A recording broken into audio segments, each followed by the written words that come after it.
जय हिंद। जैसा कि मैंने पिछले वीडियो में आपको डेप्रिसिएशन क्या होता है, डेप्रिसिएशन के कैरेक्टरिस्टिक्स क्या होते हैं और डेप्रिसिएशन जो निकालने का मेथड है वो कितने तरीके का होता है और कौन कौन से इंपॉर्टेंट होते हैं इसके बारे में बताया था। मैंने पिछले वीडियो में आपको ये भी बताया था कि डेप्रिसिएशन का जो न्यूमेरिकल है वो नेक्स्ट वीडियो में निकालेंगे। तो आज हम जानेंगे कि न्यूमेरिकल जो डेप्रिसिएशन का है वो कैसे निकालते हैं, क्या तरीका है। दीपक जी का मेरे पास कमेंट भी आया था, उन्होंने मुझे आग्रह किया था कि आप मुझे जो है डेप्रिसिएशन के न्यूमेरिकल पे वीडियो दीजिए, मुझे नीड है। तो ये डेप्रिसिएशन का जो न्यूमेरिकल है आज मैं वो समझाऊंगी। जो भी हमारे चैनल पर न्यू है और जिन्होंने अब तक सब्सक्राइब नहीं किया है वो जल्द से जल्द चैनल को सब्सक्राइब कर ले, लाइक करें, कमेंट करें और ज़्यादा से ज़्यादा शेयर करें। तो आज हम जानेंगे कि डेप्रिसिएशन के जो मेथड्स हैं उसका यूज़ करके न्यूमेरिकल किस तरीके से निकालते हैं। तो सबसे पहला जो मेथड था वो था फिक्स्ड मेथड, यानी जिसे हम हिंदी में बोलते हैं स्थायी पद्धति। तो फिक्स्ड मेथड में भी तरीका जो है वो दो प्रकार का होता है। एक वो होता है जिसमें आपको एस्टिमेटेड यानी किसी भी वस्तु का जीवन काल दिया होगा, एस्टिमेटेड लाइफ दिया होगा, आपको एस्टिमेटेड जो है वैल्यू दी होगी लेकिन परसेंटेज नहीं दी होगी। और जो दूसरा तरीका होता है फिक्स एसेट्स में, उसमें आपको जो है परसेंटेज दी होगी, डेप्रिसिएशन निकालने का दर दिया होगा। तो आज हम जानेंगे कि इन दोनों सवालों को किस तरीके से निकालते हैं। जैसा कि पहला सवाल है, किसी कंपनी ने 8,000 रुपए की कोई कल यंत्र खरीदी यानी मशीनरी परचेज की। जो उस मशीनरी परचेज की कंपनी वालों ने अनुमान लगाया कि उस जो उन्होंने मशीनरी खरीदी है उसका जीवन काल 8 साल तक हो सकता है, यानी वो मशीनरी 8 साल तक ठीक ठाक चल सकती है।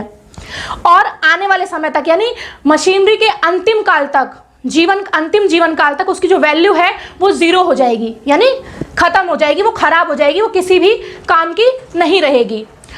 तो इसके अनुसार उन्होंने बोला कि 3 वर्ष का स्थायी पद्धति का प्रयोग करते हुए जो है इसका मशीनरी अकाउंट बनाइए, यानी 3 साल के लिए इसका जो फिक्स मेथड है उसका प्रयोग करके हमें इसका मशीनरी अकाउंट बनाना है। तो आइए सवाल कैसे करेंगे। देखिए, सबसे पहले क्या करेंगे आप, जो मशीनरी की वैल्यू है कितनी दी है हमें, मशीनरी की वैल्यू 8,000 यानी 8,000 और उसका जीवन काल कितना अनुमानित किया गया है, 8 वर्ष। कितना अनुमानित किया गया है, 8 वर्ष। और उसकी स्क्रैप वैल्यू कितनी निकाली गई है, 0 रुपए। यानी जब वो कबाड़ा हो जाएगी यानी खराब हो जाएगी तो वो कितने रुपए में बिकेगी, 0 रुपए में, यानी उसका कोई भी वैल्यू नहीं निकली। जैसा कि मैंने आपको बताया था कि स्थायी किस्त पद्धति में जो वैल्यू होती है प्रोडक्ट की वो अंतिम समय तक यानी लास्ट ईयर तक, जब उसका जीवन काल मतलब जितना यूज करने का टाइम होता है प्रोडक्ट का, एंड समय में उसकी वैल्यू क्या हो जाती है, 0 हो जाती है। लेकिन क्रमागत से इस पद्धति में क्या होता है, उसकी अंतिम वैल्यू 0 नहीं होती है।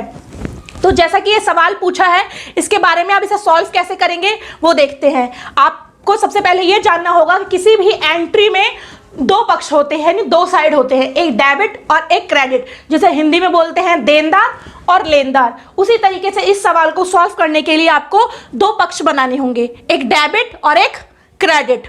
उसके लिए आप सबसे पहले क्या करेंगे, डेट पर्टिकुलर अमाउंट, फिर डेट पर्टिकुलर अमाउंट, इस तरीके से ड्रॉ कर लेंगे। इस परफॉर्मा को बनाने के बाद अब हम निकालते हैं डेप्रिसिएशन। कई बच्चे क्या करते हैं कि सबसे पहले आपको ये चीजें ध्यान रखनी होगी कि आप जो भी फॉर्मूला यूज कर रहे हैं वो नीचे लिखिए, एग्जाम के पेपर में नीचे लिखिए ताकि एग्जामिनर को भी समझ में आए कि आप किस मेथड से निकाल रहे हैं। बहुत से बच्चे रफ में जो है फॉर्मूला रख कर, यानी रफ में ही फॉर्मूला निकालकर, परसेंटेज निकालकर जो है एंट्री मार देते हैं। जैसे कि अभी ये है जिसमें आपको जीवन काल के अनुसार निकालना है, तो उसका एक फॉर्मूला होता है कि मशीनरी का amount minus scrap value upon में जीवन काल, यानी जितनी भी उस मशीनरी की जीवन काल अनुमानित की गई है। तो मशीनरी की वैल्यू कितनी है, 8,000, स्क्रैप वैल्यू कितनी है, 0, अपॉन में टाइम कितना दिया गया है, जीवन काल 8 वर्ष। तो इस तरीके से आप 8,000 में से 0 माइनस करेंगे, 8,000 आएगा। आप डिवाइड कर लेंगे 8 से, तो डेप्रिसिएशन कितना निकल के आ गया आपका, 1,000 पर ईयर। तो आप इस हिसाब से जो हमने परफॉर्मा बनाया है उसमें आपको 3 इयर्स तक की एंट्री कर लेनी है। तो आप एंट्री कैसे करेंगे, पहले आपको दिया है मशीनरी की वैल्यू कितनी दी है, 8,000, तो आप लिखेंगे टू मशीनरी कितना, 8,000, डेट डाल लेंगे जब भी आपने वो मशीनरी जो है कंपनी ने परचेज की है। कंपनी ने परचेज की है 1/1/2020 में, तो हम लिख देंगे 1/1/2020 टू मशीनरी अकाउंट कितना, 8,000। उसका डेप्रीशिएशन कितना निकल के आया जब हमने निकाला था? 1,000। तो अब हम लिखेंगे 2 बाय डेप्रीशिएशन कितना आया? 1,000। तो इधर हम 1,000 दिखा देंगे। अब 8,000 में से 1,000 गया, कितना आया? 7,000। तो इसी तरीके से आपको 3 इयर्स तक जो है एंट्री करनी है।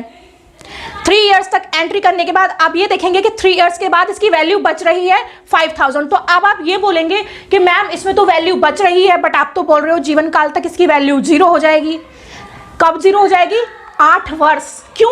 क्योंकि इसकी अनुमानित जो जीवन काल है वो कितना है? 8 साल। लेकिन हमें कितना बोला गया बनाने के लिए? सिर्फ 3 इयर्स का। तो ये जरूर ध्यान रखें कि जितना पूछा जाए, यानी अगर आपसे 5 साल के लिए अकाउंट बनाने के लिए बोले तो सिर्फ 5 साल का बनाएंगे। आप 0 करने पे नहीं उतर जाएंगे कि मैम ने तो बताया है कि इसका जीवन काल में 0 वैल्यू होनी चाहिए तो हमें 0 पे पहुंचाना है। नहीं, अगर कंपनी में क्वेश्चन में सवाल दिया जाए कि सिर्फ 2 वर्ष का निकालना है तो आप 2 वर्ष का ही निकाल कर छोड़ देंगे, वहीं पर आपका सवाल कंप्लीट हो जाता है। चाहे उसकी वैल्यू अब 8,000 से 6,000 बच जाए या 3 साल का निकालने के बाद 5,000 बच जाए, उसमें आपकी कोई गलती नहीं है, वो क्वेश्चन ही उतना पूछा गया है। नेक्स्ट है, जब आपको परसेंटेज दे दी जाए कि किसी कंपनी में 8,000 की एलईडी खरीदी गई, उसकी जो है जीवन काल ना देकर यहां पर दिया जाएगा कि इसमें 5% के अनुसार 3 वर्ष का मशीनरी खाता बनाइए स्थायी किस्त पद्धति के अनुसार। अब आप ये बोलेंगे कि जीवन काल नहीं है, इसमें कैसे पता चलेगा? तो इसीलिए आपको सबसे पहले ये जानना होगा कि इसके जो मेथड्स हैं वो 2 तरीके से हैं। अब आप आते हैं परसेंटेज पे, जैसा कि मैंने पिछले वीडियो में आपको बताया है। जिन्होंने नहीं देखा है वो मैं डिस्क्रिप्शन में डाल दूंगी, वो उस पर जाके देख लें कि किस तरीके से परसेंटेज वाला जो सवाल है वो किस तरीके से निकालना है, और थ्योरी में भी आपको मदद मिलेगी। तो वो वीडियोज आप देख लें ताकि आप एग्जाम में अच्छा लिख पाएं और क्वेश्चन जो है आपको अच्छे से समझ में आए। दूसरा सवाल जैसे पूछा गया है कि कोई एलईडी खरीदी गई कितने की? 8,000 की। परसेंटेज कितना दे दिया गया है? 5%। अब क्या करेंगे? 8,000 का 5% निकाल लेंगे। 8,000 का 5% निकाल लिया हमने। 8,000 का क्या करना है आपको? 5% निकालना है। तो 8,000 का 5% निकालेंगे। 8,000 का 5% कितना आएगा? 400 रुपए। कितना आया? 400 रुपए। अब क्या करेंगे? जैसे हमने पिछले सवाल में अभी परफॉर्मा बनाया है, सेम उसी तरीके से हमें परफॉर्मा बनाना है। 2 sided debit and credit side pro forma बना लेंगे। उसके बाद हम एंट्री करेंगे। सबसे पहले आपको ये ध्यान रखना होगा अकाउंट्स में कि जो भी परफॉर्मा बनाए वो बिल्कुल क्लियर होना चाहिए और बिल्कुल सफाई से होना चाहिए। बहुत से बच्चे क्या करते हैं, स्केल का यूज ना करके खुद ही सीधी लाइन ड्रॉ कर लेते हैं जो कि टेढ़ी होती है। ऐसा ना करें, स्केल साथ में लेके जाए और बिल्कुल परफॉर्मा क्लियर बनाए। क्योंकि जैसा कि फर्स्ट चैप्टर में आपने पढ़ा होगा, अकाउंट्स आर्ट्स एंड साइंस दोनों है। हम लाइन ड्रॉ करते हैं, क्लैरिटी के साथ परफॉर्मा बनाना होता है। उसके बाद साइंस की तरह इसके भी अपने कई सिद्धांत है, पद्धतियां हैं, उसका प्रयोग करके ही हम सवाल ठीक निकाल पाते हैं, या उसका प्रयोग करके ही हम सवाल का आंसर निकाल पाते हैं। तो जो ये कॉमर्स है, ये साइंस और आर्ट्स दोनों है। तो ये कॉमर्स लेकर कॉमर्स वाले बच्चे ये ना समझें कि आर्ट्स में इंटरेस्ट नहीं था, आर्ट्स में इंटरेस्ट नहीं था, साइंस हमें आती नहीं थी, तो चलो भाई कॉमर्स ले लिया। तो कॉमर्स भी बहुत ही ज़्यादा सीरियस होकर पढ़ना होगा, तभी आप सक्सेस हो पाओगे। ऐसा नहीं है कि आपने कॉमर्स ले लिया तो आप जैसे मर्जी पढ़ रहे हैं। बहुत से बच्चे क्या करते हैं, 1,000 लिखना होता है, 20,000 लिखना होता है या 1 लाख लिखना होता है, वो ऐसे लिखेंगे कि एग्जामिनर को समझ में ही नहीं आता कि 1 लाख लिखा है या जलेबी बनाया है। कम से कम 0 तो क्लैरिटी के साथ लिखो कि 1 के बाद अगर कॉमा लगता है तो कॉमा लगा, उसके बाद 0 लिखो। गोल गोल लिखो ना, 0 जैसे लिखा जाता है। बहुत से लोग जलेबी बना देते हैं। 0 को जलेबी नहीं, लड्डू की तरह बनाओ, बिल्कुल गोल, ताकि एग्जामिनर को समझ में आए और वो समझ के आपको नंबर दे पाए।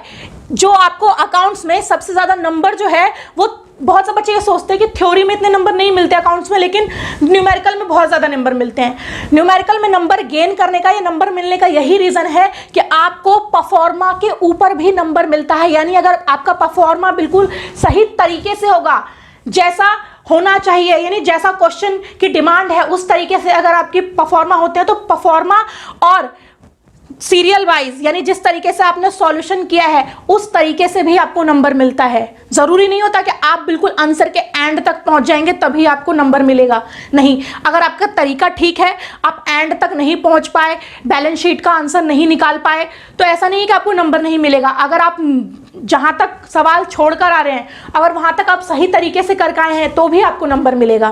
खैर, वो एग्जाम की बात है, वो कैसे तैयारी करें वो मैं आपको बता दूंगी आने वाले वीडियोस में। आप जैसा कि बता रही थी कि उसी तरीके से आपको परफॉर्मा क्लियर बनाना है। क्लियर बनाने के बाद आपको जो है एंट्री करनी है। सबसे पहले ये ध्यान रखें कि मशीनरी जो है ना किस चीज, मतलब कैसे खरीदी जा रही है, बैंक से खरीदी जा रही है, कैश में खरीदी जा रही है, इस चीज का भी थोड़ा ध्यान रखें कि किस द्वारा खरीदी गई, यानी पेमेंट से डायरेक्ट बैंक से पेमेंट हुई है या कैश में पेमेंट हुई है। अगर बैंक से हुई है तो आप लिखेंगे टू बैंक, डेट डालेंगे, टू बैंक लिखेंगे और जो भी अमाउंट है मशीनरी का वो लिखेंगे। बट अगर कैश में खरीदी गई है तो आप टू कैश डालेंगे, जो भी अमाउंट है मशीनरी का वो लिखेंगे। उसके बाद 5% हमने 8,000 का निकाला, कितना निकल के आया था? 400 रुपए। तो हम, जैसा कि ये मशीनरी हमने जो खरीदी वो कैश में खरीदी है, तो आप डालेंगे टू कैश कितना? 8,000। फिर आप दूसरी तरफ जो है लिखेंगे बाय डेप्रिसिएशन, कितना निकल के आया था? 5%, 400 रुपए, यानी 400 रुपए। फिर आप लिखेंगे नीचे बाय बैलेंस CD, कितना निकल के आएगा?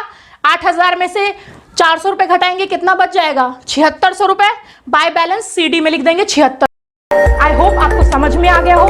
मिलते हैं नेक्स्ट वीडियो में, तब तक के लिए धन्यवाद। जय हिंद।